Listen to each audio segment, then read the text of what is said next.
Fala pessoal, vamos discutir mais esse eletro. Trata-se de um paciente de 44 anos hipertenso que vem com uma história prévia de palpitações. Como todo eletro da nossa página, nós vamos seguir nosso roteiro de análise de eletro. O roteiro de análise de eletro é fundamental porque dessa forma nós não deixamos passar absolutamente nada. Se você não tem acesso ao nosso roteiro, basta entrar na nossa página que você vai ter acesso de maneira gratuita ao nosso roteiro de análise de eletro. Você vai ver quais são os parâmetros de normalidade e as principais alterações encontradas seguindo esse roteiro. Então vamos lá. Começando a análise do eletro, vamos começar pela análise de ritmo. Para análise de ritmo, temos que olhar para D1, D2 e AVR, olhando para a onda P. A onda P normal, sinusal, ela é positiva em D1, positiva em D2 e negativa em AVR. Lembrando que cada onda P gera um QRS e o ritmo ele é regular. Então não temos dúvidas que o ritmo ele é sinusal. Análise do eixo. Análise do eixo eu vou olhar para o QRS em D1 e AVF. Eu olho para esses dois QRS. Como o QRS ele é bem positivo em D1, eu sei que o eixo está pelo menos para esse lado. Em AVF ele está isoelétrico. Então, provavelmente, como ele está isoelétrico aqui, significa que eu estou vendo o vetor de lado. Então, provavelmente está em 0 graus. Então, está nesse quadrante, que é o quadrante da normalidade, que é de 0 a 90 graus. Então, o eixo desse paciente é normal. Frequência cardíaca. Para contar a frequência cardíaca, eu preciso contar o número de quadradinhos ou quadradões. Se eu contar quadradinhos, eu pego o número de quadradinhos entre dois QRS e eu vou pegar 1.500 e dividir pelo número de quadradinhos. Se eu usar o quadradões, vou pegar 300 dividido pelo número de quadradões. Aqui eu tenho 1, 2, 3, 4 e um pouquinho. Mais ou menos um pouco mais do que 60. 65 está de bom tamanho. Então 65 batimentos de frequência, que é normal. Onda P. Onda P é sempre interessante olhar para D2 e V1 para fazer uma análise melhor da onda P. Na onda P eu vejo morfologia, duração e amplitude. Observe que a onda P está um pouquinho mais elevada do que o habitual. E aqui em V1, como eu vejo bem em cima do átrio, geralmente em V1 eu tenho que ver o quê? Uma porção positiva e uma porção negativa. Observe que aqui eu tenho uma porção negativa mais proeminente. A onda P ela tem dois momentos. Ela tem o início da onda P, que corresponde ao átrio direito. Começa no átrio direito porque o nó do sinusal fica no átrio direito, e tem uma segunda porção que é relacionada ao átrio esquerdo. Então, essa fusão de ondas gera a onda P propriamente dita, correto? Se eu tenho um aumento de átrio esquerdo, o que eu vou fazer? Eu vou ter um aumento da duração da onda P, tá certo? E quando eu olho para V1, o componente do átrio esquerdo ele vai estar para cá, ele vai estar para baixo, tá certo? Então, quando eu aumento o componente negativo de V1, eu estou vendo mais o aumento de átrio esquerdo, que é o famoso índice de Morris. Então, eu tenho nesse eletrocardiograma sinais de aumento de átrio esquerdo. Eu posso, inclusive, ver aquele sinal da dupla Korkova. Tranquilo? Então, isso é sinal de aumento de átrio esquerdo. Intervalo PR. Intervalo PR justamente é o atraso fisiológico da condução entre o átrio e o ventrículo. Então, eu vou analisar através do intervalo PR. Se eu for analisar o intervalo PR, o normal é de 3 a 5 quadradinhos. Podemos ver que nesse paciente, ele vem com um certo grau de normalidade, não tem alterações no intervalo PR. Só que quando analisamos esse batimento ectópico aqui, temos aqui um batimento ectópico. Vocês conseguem observar que aparece aqui em todas as derivações. Eu tenho um intervalo PR curto. Vocês conseguem ver isso? O intervalo PR aqui ele é menor do que 3 quadradinhos. Eu tenho um PR curto. E a associação a esse PR curto, eu tenho uma ondinha aqui. Tá vendo que é uma onda delta, que faz uma barriguinha no QRS.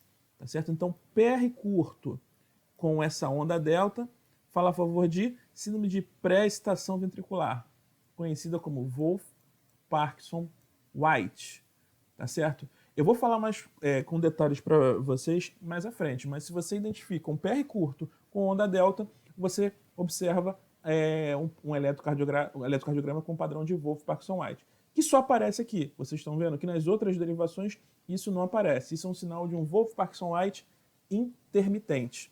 Tranquilo? Então, na análise do intervalo PR, nós temos um PR curto, só que intermitente.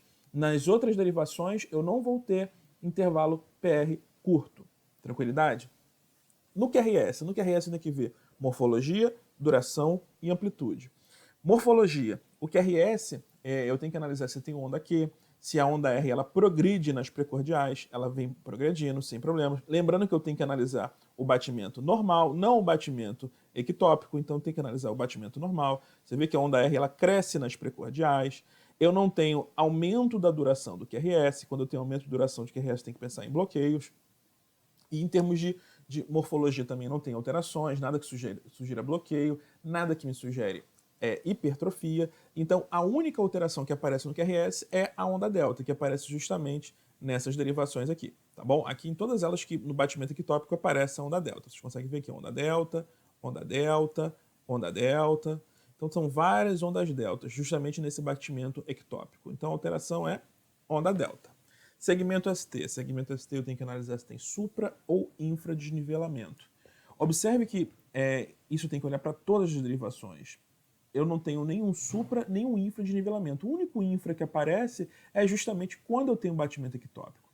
Então, quando eu tenho batimento ectópico, realmente eu tenho um infradesnivelamento. Se eu traçar uma linha de base aqui, é um infra superior a 1 milímetro. Mas é só no batimento ectópico. Nos batimentos normais, eu não tenho alteração do segmento ST. Então, eu não vou valorizar. Tá certo? Então, um segmento ST normal. Intervalo QT. O intervalo QT, normalmente, idealmente, eu tenho que corrigir pela frequência cardíaca, eu tenho que olhar o QT corrigido, mas de maneira bem simples, o QT tem que ter em torno em 440 a 460 milissegundos, que dá algo em torno de 11 quadradinhos para você memorizar, tá bom? Então, 11 quadradinhos é um pouco mais do que 2 quadradões. Aqui tá mais ou menos está ajustado, então o QT está normal. Onda T também eu tenho que ver morfologia, duração e amplitude.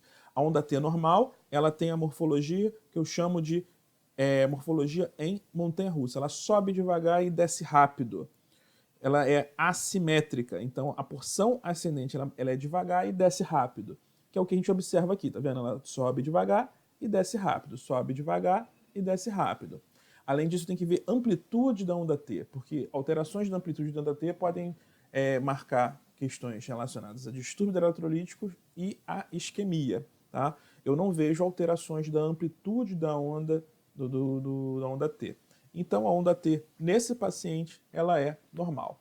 Então, o laudo final desse eletrocardiograma, eu temos o eletro sugestivo de aumento de átrio esquerdo, que pode ser secundário à hipertensão desse paciente, apesar do paciente não ter no eletro nenhum sinal de hipertrofia, só que o eletro ele é um marcador ruim para hipertrofia, geralmente ele só pega a hipertrofia em fases mais avançadas, e um diagnóstico de síndrome de pré-excitação ventricular intermitente, que foi documentado através desse PR curto e onda delta.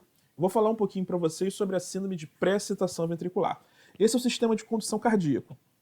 Numa condução normal, sai do nó sinusal, nó do átrio ventricular, His-Purkinje e faz a despolarização de todo o ventrículo. No paciente com síndrome de Wolff-Parkinson-White, eu vou ter uma via acessória, eu vou ter um atalho aqui. Então, quando eu tiver a despolarização atrial, através do nódo sinusal, eu posso ter parte do estímulo descendo justamente pela via acessória. Se eu tenho um estímulo que desce pela via acessória, eu vou encurtar o intervalo PR, que é justamente o atraso fisiológico entre a condução entre o átrio e o ventrículo. É por isso que eu tenho um PR mais curtinho. E como o início da despolarização ventricular é um pouquinho antecipada, eu tenho aquela onda delta, faço aquela barriguinha da onda delta. Tá certo? Então, por isso que eu tenho um PR curto, porque existe um atalho na condução atrioventricular. Quais são os grandes problemas dessa síndrome? O problema é que, em algumas vezes, eu posso fazer síndromes de reentrada, a famosa reentrada atrioventricular. Digamos que eu sigo o caminho habitual. Nódo sinusal, nódo atrioventricular, desço pelo His-Purkinje, subo pela fibra do ramo direito e eu posso subir. Eu cheguei aqui em cima, essa região do coração já saiu do período refratário, então eu posso fazer um circuito de reentrada, a famosa reentrada atrioventricular. Como ela gira no mesmo lado do relógio, a gente chama de reentrada atrioventricular ortodrômica. Mas o inverso pode ser verdadeiro também. Eu posso descer pela via acessória e subir pelo nódo AV. E eu faço então agora uma reentrada atrioventricular antidrômica. Outro problema que isso pode acontecer é o paciente que faz fibrilação atrial. O paciente que faz fibrilação atrial na presença de via acessória, parte desses estímulos podem descer pela via acessória e aumenta o risco de morte súbita. Tanto que FA com Wolff é indicação de cardioversão elétrica. Tá bom, pessoal? Esse era o recado que eu queria passar para vocês hoje.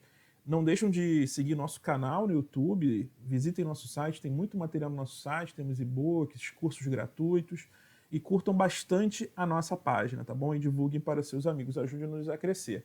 Se você estiver no YouTube, não esquece de deixar o seu like para a gente continuar fazendo mais vídeos como esse, tá bom? Grande abraço e até o próximo vídeo.